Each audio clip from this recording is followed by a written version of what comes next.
Hey, my name is Luai, and would like to today to talk about the utility network.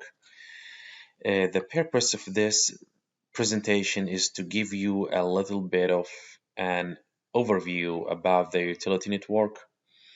From a model perspective, we look at the utility network as a collection of domain-specific networks.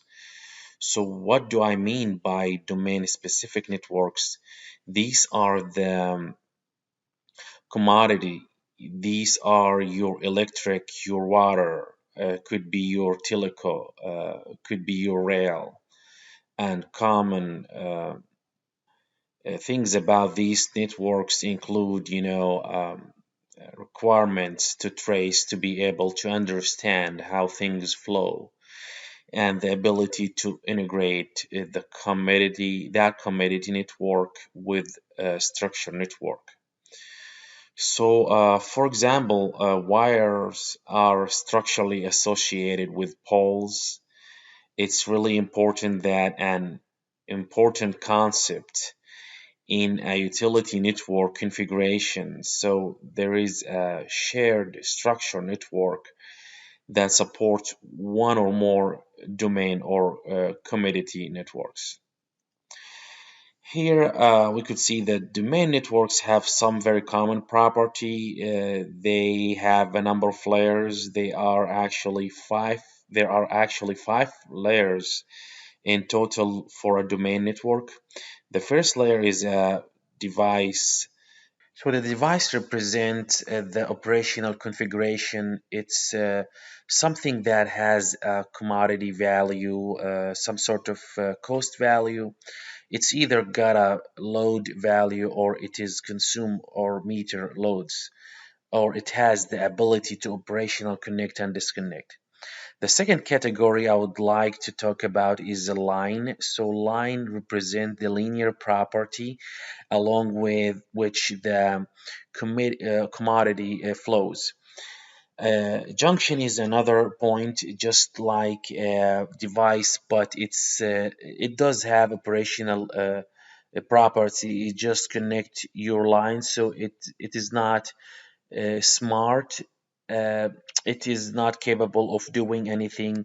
It's just there for connectivity. The next category is an assembly. So an assembly represents a collection of like equipments and does a single feature. So for example, if you think of an electrical switch, just like a switch in your house, it's a device that you can connect power. So when you flip the switch, the light come on, and when you disconnect and flip the switch back, the light go off. Well, in utility system and electrical system, sometimes these switches are arrayed in a bank or an assembly. So for electrical models, you may have three wires that represent one electrical line. And for those three wires, therefore, you have to have three switches, and those three switches are combined into a single bank assembly. We'll take a look shortly at that. And then finally, the subnet line, so that the circuit or two feeder or its logical representations of device launch junctions assemblies. The next thing I would like to cover is the structure network. So regardless of domain or commodity, regardless of whether it is electrical, gas, or water, you are always gonna have a structure network. And the structural network feature layers are always gonna be junctions, lines, and boundaries. So for an electric, a junction could be a pole. If it is for a gas, it could be a frame or a platform to support the pipes. Structural lines could be a shield wire, a non-electrified wire that mechanically supports or protects the conductor. For pipes, it could be some sort of underground conduit. That could also be, for fibers as well. Then boundaries. Boundaries could represent facilities such as substations or pumping stations. It could represent small features, but it's always a polygon. Okay. Now I like to move over to this utility network category. So the first thing in the utility network I would like to get your attention to is something called a dirty area. So sometimes you may notice that these purple boxes show up, and the purple box represents an area where some sort of change to the network has occurred, and the user needs to validate to make sure the change was correct and procedure and by logic and rules. But to it also, the user needs to update the network to make sure that the validation or the network tracing capability becomes updated as well. In addition to trade areas, the utility network layer has the ability to identify point errors, line errors, and polygon errors.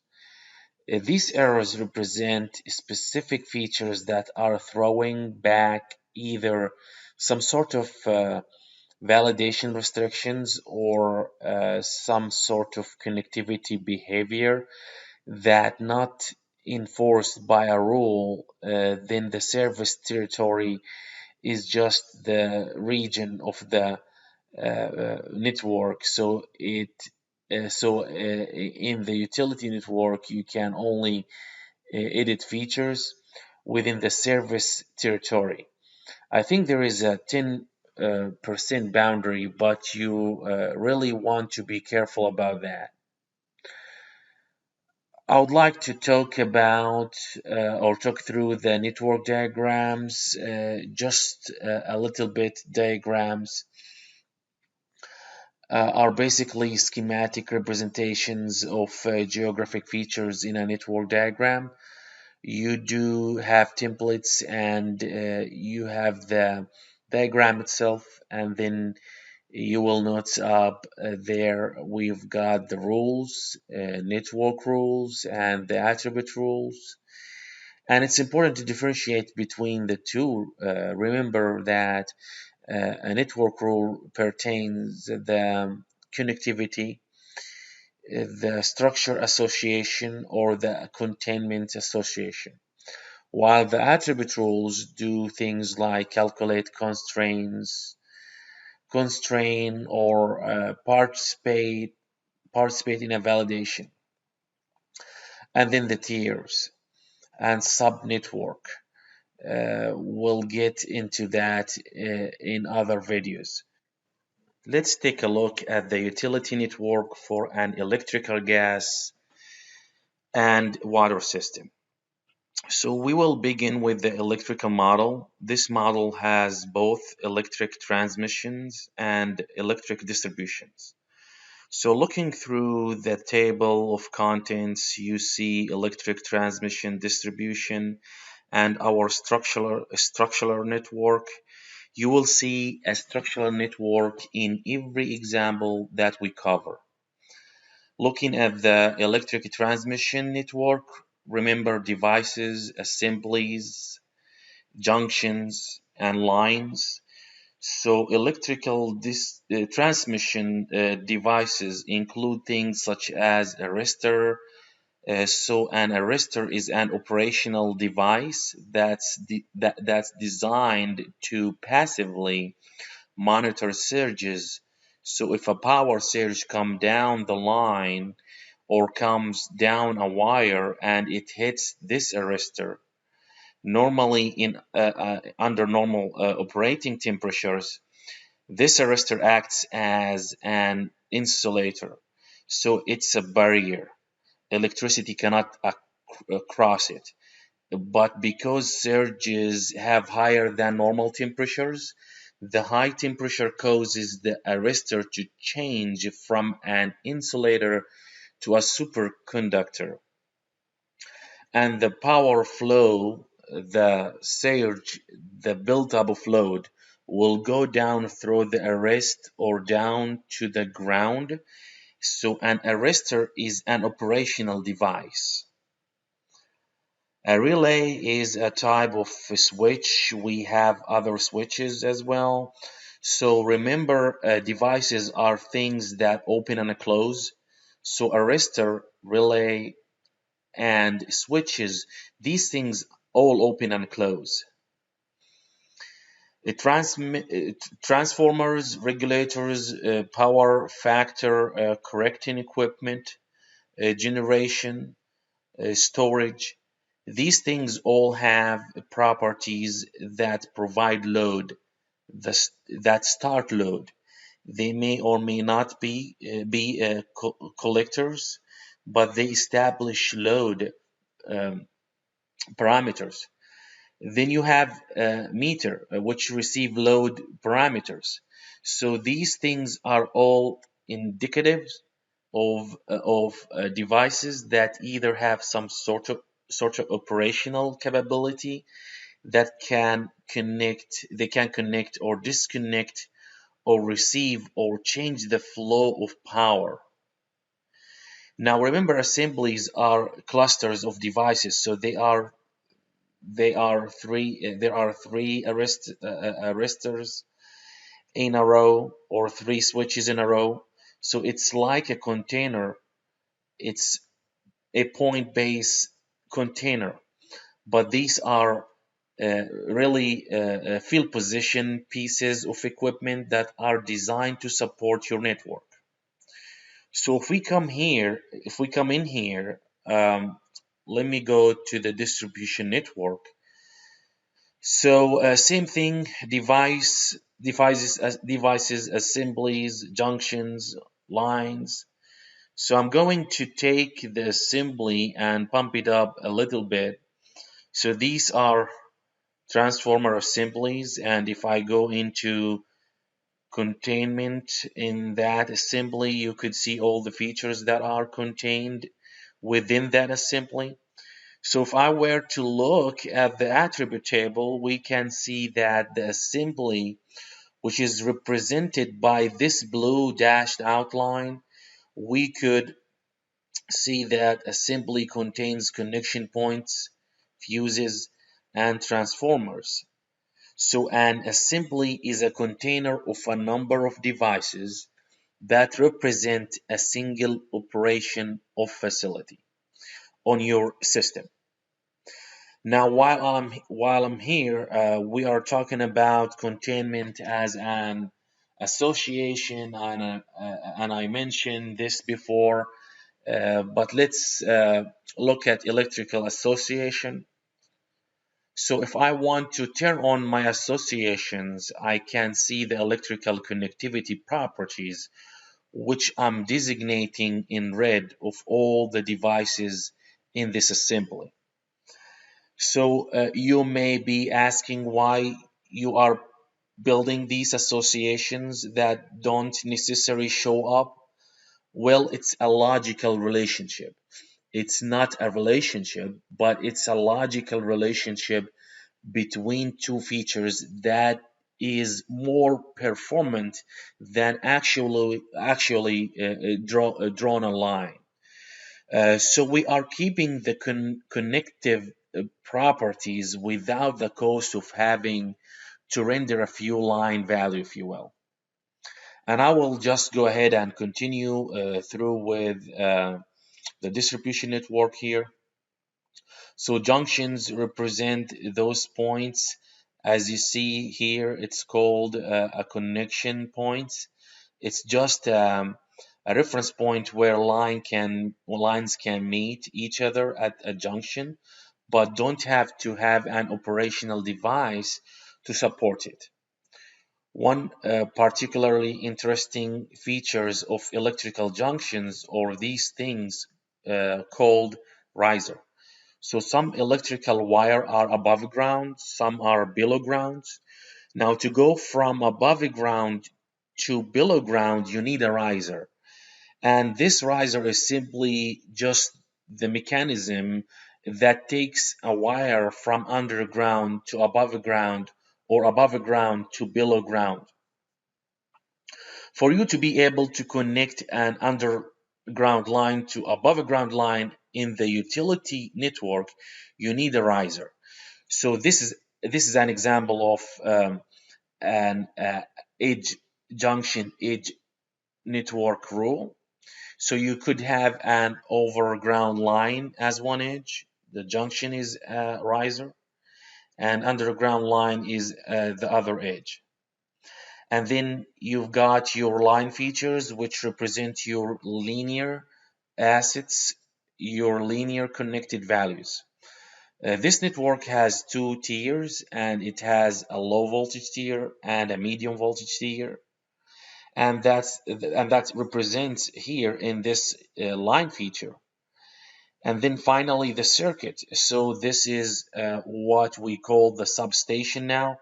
If I were to zoom out a little bit, we could get properties of our circuit by identifying it and seeing really interesting things that are aggregated using network attributes. So we can count the number of customers, for example, and the total amount of electricity being consumed by those customers. We could calculate the length of all the features in the circuit. Um, yeah, we could calculate the length of all of the features in the circuit and even count the number of specific devices or the number of solar panels that are generating power of customers. So really interesting configuration. The structure network, regardless of domain type, is going to have junction. So these are all specific to either transmission or a distribution electrical networks. They will have lines such as trenches, ducts, and shield wire. And then your boundary represent things for electric, such as vaults, cabinets, substations, um, or other facilities. Now, I briefly mentioned the utility network layer. So these errors features represent things where connectivity may not be correctly configured. We either need a rule or we've got some sort of violation in place, or there is some sort of constraints, or even it could be that an attribute value is missing that enables the rule to fire. So we have errors and descriptions about what the error is. For point, line, and polygon, and then the data areas. Remember, data areas represent regions where an error or a new edits has occurred, and your topology or your trace capability is out of sync. Now let's look at gas network. So looking at gas network, and it looks like this network is unconnected, but I could still go through the properties of the layer. So remember, we've got operational devices. So for a gas, that means valves, scrubbers, pressure changers, things that consume or transmit or modify load in any way, shape, or form. Assemblies are once again connective features where it could be an assembly of, or it could be a number of specific things that are all contained in a single point feature.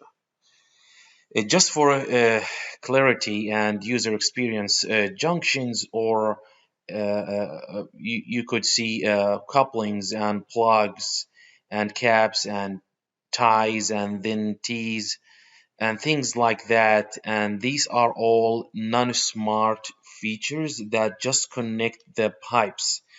We have the pipe types, so it look like this is an interesting network. It's not just based upon pressure, which is for the electric equivalency, it would be based upon voltage. It's not just based upon pressure, but it looks like it got some additional property. So that means that this is probably a hierarchical network. So that the tiers can represent different things, that you can represent pressure. They can represent pressure. It can represent cathodic protection zones, and it can represent configuration of the network. And then the lines represent the circuits. So this validates my theory that this has a hierarchical domain which with multiple tiers that represent different configurations. So there's one configuration, it represents a system, one represents pressure, and one represents isolation zones, and then one represents the business. So a really interesting configuration within the structure network. You still have line points and polygons. For the lines look like a casing, you've got pipe casing. So that kind of all protective shell around the pipes. You've got uh, 4 points. You've got supporting anchors, supports and hangers and bolts. And then for boundaries, you are gonna have stations. You're gonna have facilities, things like that. So in the water network, we have devices, assemblies, junctions, lines, and networks, just like we have in gas. So devices can be filters or pumps or things that modify flow, notes fire hydrants, blow-off valves, meter storage.